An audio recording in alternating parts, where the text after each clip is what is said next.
Hello, and welcome to the Wade Borth podcast. This is your host, Wade Borth, the wealth strategist today. And I'll be talking about what we spend our capital on is what we find important. I know sometimes when I share that with clients, they look at me like, duh, that's like the smartest thing in the world. But I think it's important that we take a look at and really consider this at a very much a deeper level. Because when I tell people, I ask people, I say, what are you spending your capital on? I have a gentleman that says, he talks about spending his capital on, and he just always refers back to money. And the point I wanted to get across to him, and what I want to share with you today, is capital isn't always just money. Capital is anything of value. So what are you spending your things of value on? And in that idea of what's of value, what's probably the most valuable thing that we can think of in our lives that we don't give a whole lot of credit to is time. Where are we spending our time? Where are we spending our ability to learn on in our free time? And that tells me a lot about what's important to people. Part of either if I'm working with agents trying to teach them, have them understand this concept, or the infinite banking concept, or talking to clients about the infinite banking concept, one thing that I require is that they read Nelson Nash's book, Becoming Your Own Banker, or they read how privatized banking really works, if that's what we're going to be talking about. And the reason I want them to do that, the reason I want you to do that, and agents to do that, is because I want them to have put some time in to show themselves what's important. If somebody's not willing to read something or to educate themselves, then in my mind, I'm looking at it and say, well, then it's probably not that important to you at this time. Not saying that it won't be important, but it's just not that important to you at this time. Where I look at, for a lot of people that are W-2 employees or, regular business people, April 15th, there's a lot of people that will put their capital and time and money to work to figure out their taxes, because it's important to them that they get those things done and they get them done correctly and they don't overpay. And so for some people's sakes, they don't underpay because they're fearful of the IRS. And fear is another thing we talk about in different podcasts. If you want to hear some different podcasts around that, go to my website at Sage Wealth Strategy. That's singular, sagewealthstrategy.com, and look up some of the podcasts that one in particular we talk about in fear, and fear is about not having control.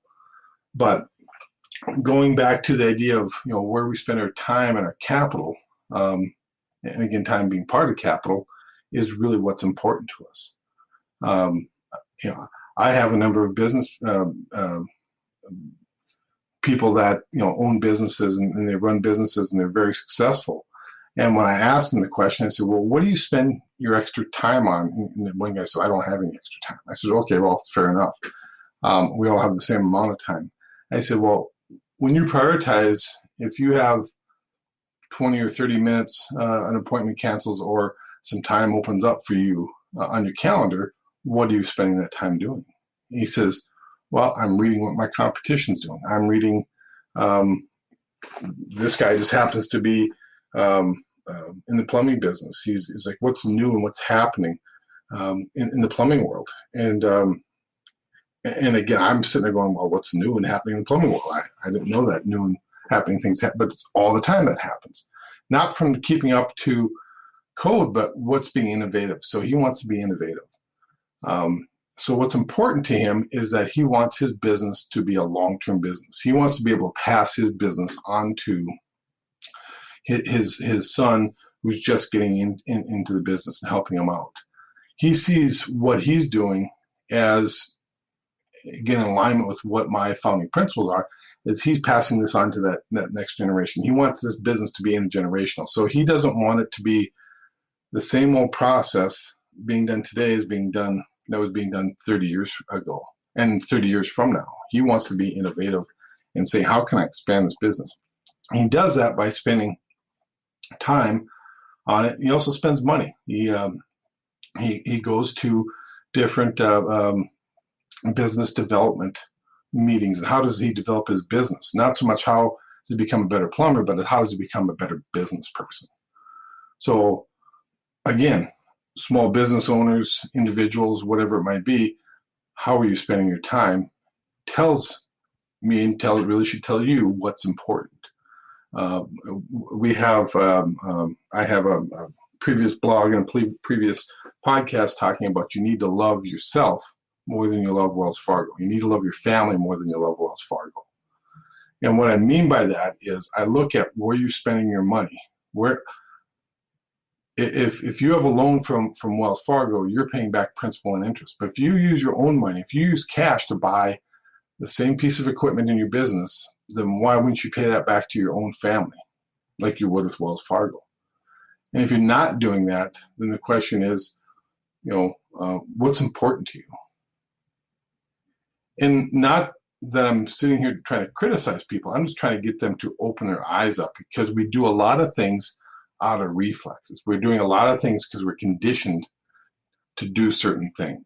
And again, I speak about that, write about that on my website, sagewealthstrategy.com, where we're doing things because we're conditioned to do them. And we just haven't given them a lot of thought to why we're doing them. But once people's eyes are opened up, this is where the beauty comes in the sense that we open our eyes up and we can see the light and we go, holy smokes, I need to make a change. So now we're spending our time and our capital trying to take control of those dollars that we've been giving away unknowingly and unnecessarily to somebody else to take control of. So again, where we're spending our capital, which is also time, money, anything of value, tells us a lot about what's important to us. Are we doing things to make ourselves better people? Are we doing things to make ourselves better fathers? Are we doing things to enhance our family's life, or increase our profitability of our business? That's where we can judge what's important to us. And again, that's not my judgment that's important. It's your judgment. It's the individual's judgment.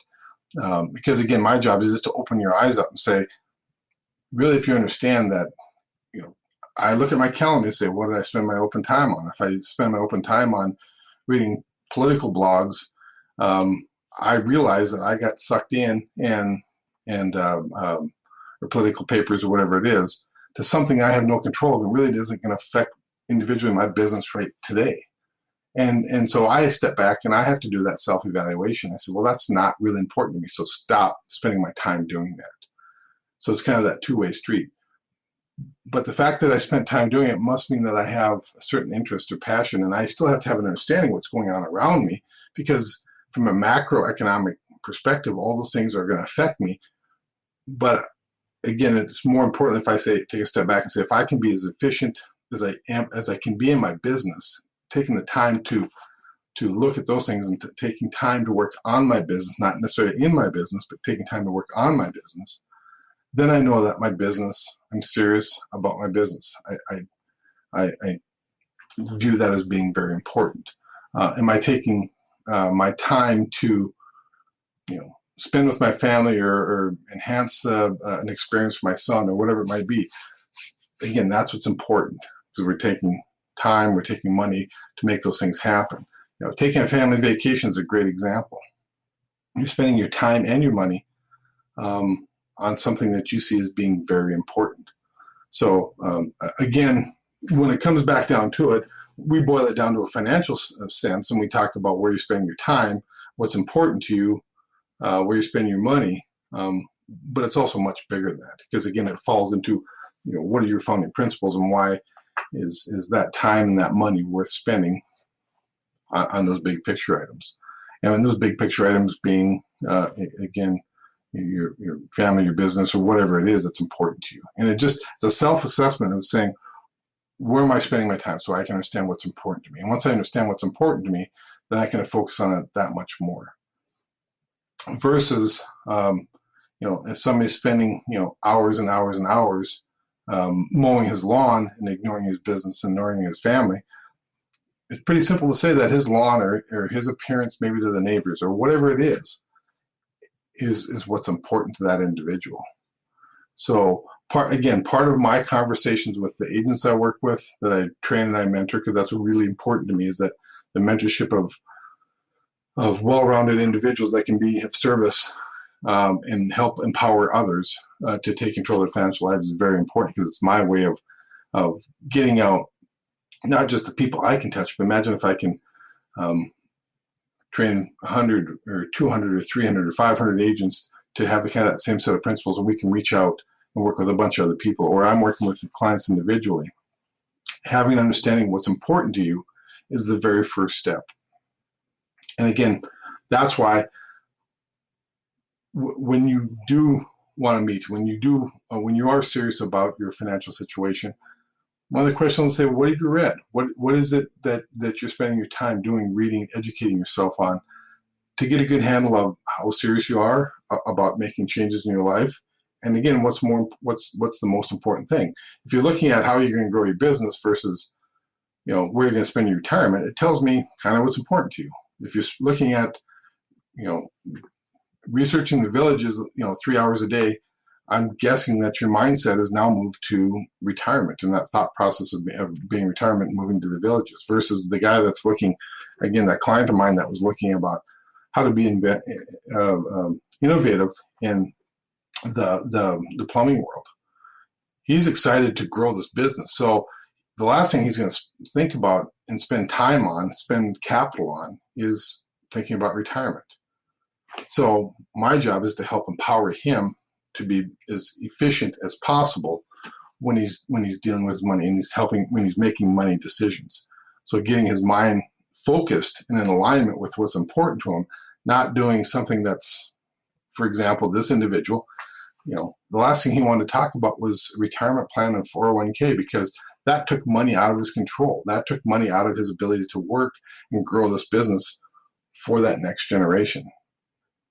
So not that we can't have both, but again, it's his focus and what's the most important thing for him at this time. So if you're interested in doing that self-assessment, doing that evaluation with yourself, having a conversation with me, I'd love to be able to have that conversation with you, because once you've done that, you're serious about your money. You're serious about where you want to go. If you're spending no time at all trying to figure that out, and you want somebody else to do it for you, good luck, because you're going to get their plan. You're not going to get your plan.